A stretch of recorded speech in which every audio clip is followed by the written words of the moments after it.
নাম করো, কৃষ্ণ নাম করো, নাম ছাড়া গতি নাই।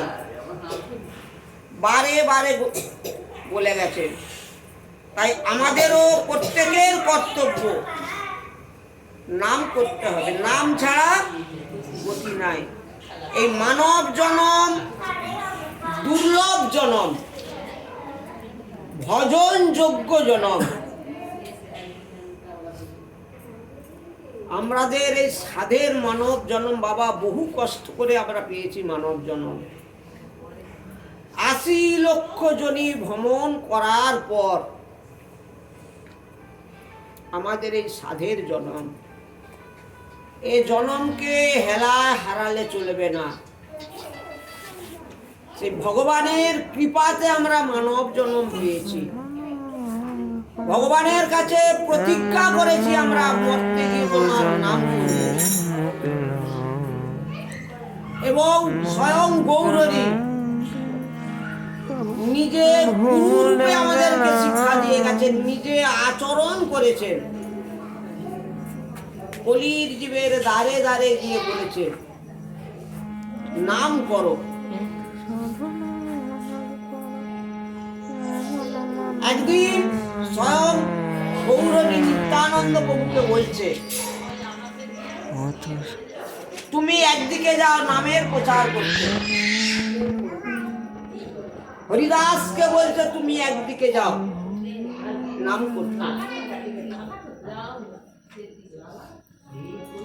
ওই নিত্যানন্দ প্রভু এমন দয়াল, বাবা নিতাই চাঁদও তো যেই নয়, উনি দাপর যুগের স্বয়ং বলরাম। উনি গুরু রূপে কাজ করে গেছেন। উনি মনে মনে ভাবছে যে জগাই মাধাইকে উদ্ধার করতে হবে। কেন? ওনারা তো যেই নয়, ওনারা বৈকুণ্ঠ ধামের দাঁড়ি।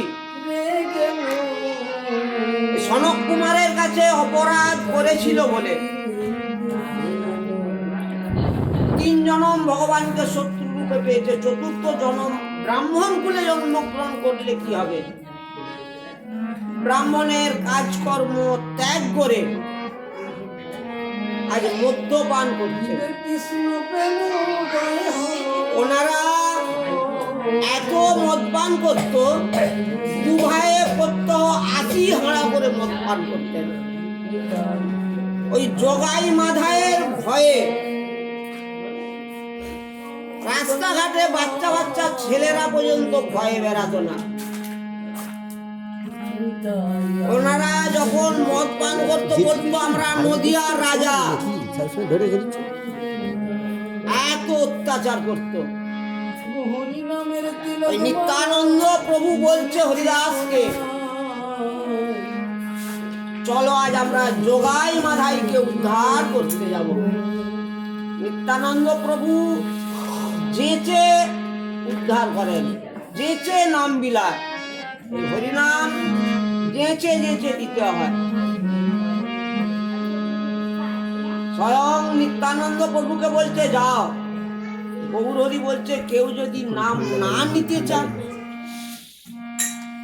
গৌরহরি বলছেন প্রথমে তাদের হাতে ধরবে। বলছে তাতেও যদি না নাম নেয়,